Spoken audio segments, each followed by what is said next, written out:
ALLDAY Project's debut track, Famous, suddenly hit #1 on Melon's Top 100 chart. Just 3 days after release, the internet lit up. Especially outside Korea, a lot of people didn't buy it. Words like Payola started popping up everywhere. Some even said, "No way a group with zero discography can chart this fast," or "It's just Annie and her chaebol money pulling strings." Pretty quickly, the conversation shifted from surprise to suspicion, accusations that the success was fake, the numbers were bought, and that Korean listeners weren't actually that interested. But if you take a step back and actually look at how Melon works in 2025, and just how tough the system is for rookies to break into, you'll realize something: it's not impossible, just incredibly rare. This video is a breakdown of how the Melon system works, what usually needs to happen for a song to rise, and why Famous might have just hit that rare mix of timing, buzz, and real public interest. How the Melon chart really works in 2025. Melon is still South Korea's biggest music streaming platform, and it's not something you can easily game. Since 2021, Melon has tightened its rules to crack down on bulk streaming, bots, and overseas manipulation. So when we talk about charting in 2025, here's what actually matters.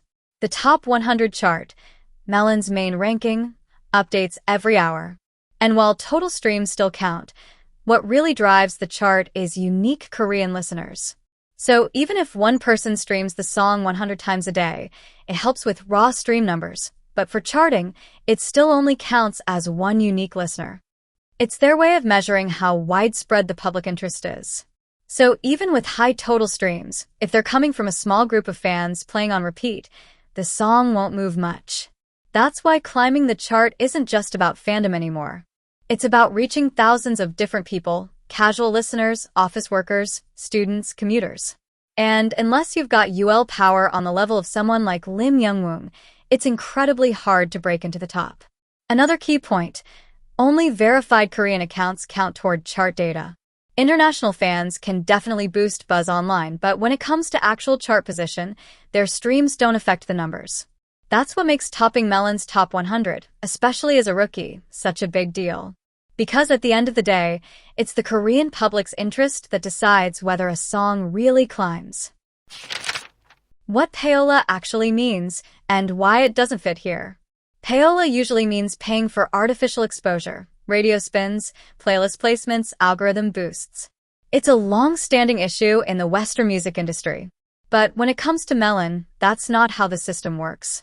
If Payola had actually been involved, we'd see it in the numbers: unusual streaming spikes, chart jumps without buzz, or zero chatter on Korean forums. But with Famous, none of those red flags showed up. In fact, the song was already trending before its digital release. People were curious. People were talking. And that curiosity was coming from inside Korea, not just overseas. And this isn't the first time we've seen something like this. Sometimes, it takes just one viral moment to trigger mass attention. Like with Woochan, his track Drowning didn't chart until after a standout performance on Immortal Songs. That one stage exploded on TikTok and Korean Twitter, and only then did the song start climbing. Or Ships and Cheese to Reach You. He'd been performing it at concerts for years, but the official release didn't take off until a challenge video featuring model Ju Woo-jae went viral. The nostalgic vibe reminded people of Kimi ni Todoke, and suddenly the song hit emotional nerve points, driving people to stream it again and again. Same with MacDub's Starting With You. When it first dropped, barely anyone noticed. But after YouTuber Actai uploaded a stripped-down emotional cover, the original started charting months later. The pattern's clear: viral moment, emotional connection, organic chart growth. In all of these, public interest came after the song had already been out. But with Famous, that interest showed up before the official release, and that's what made it different. A full week before their debut, the Famous MV dropped on YouTube, even without an official streaming release, and it caught fire. People reacted. People shared. Korean YouTube trending picked it up quickly. But the real conversation had already started weeks before that, mostly centered around Annie, the granddaughter of a major Korean conglomerate, Shin Se-gae Group. She was already a hot topic online. And not all the buzz was positive. In fact, a lot of it wasn't. But curiosity drives clicks, and clicks lead to streams. And this wasn't just international noise. In Korea, ALLDAY Project was everywhere, on the Pan, even DC inside. From praise to hate to confusion, they were getting constant attention in real time.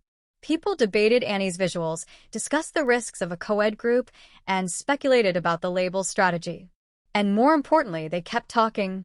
And in Korea, when something dominates online forums, people go check it out for themselves. As for the song itself, it's delivered. And that's more important than people give it credit for. Famous was bold, catchy, and easy to replay. Even people who clicked just out of curiosity often ended up staying because the hook worked. If the song hadn't been any good, the buzz would have died out. But it didn't. It kept growing. What happened with ALLDAY Project, it felt like a domino effect. A controversial but intriguing member, weeks of curiosity, a surprise MV drop, a catchy track, and a public that was already paying attention. Melon is one of the hardest music charts in the world to crack, especially for rookies. But if you've got a song that clicks, a name people can't stop talking about, and you're literally trending in every Korean forum all at once, you don't need Payola. You just need the whole country to be watching. And for a few days in June 2025, that's exactly what happened to ALLDAY Project. So, do you think the Payola accusations hold any weight? Or was this just one of those rare moments where everything lined up and the public couldn't look away? Let me know in the comments below. That's it for now. Thanks for watching, stay healthy, and see you.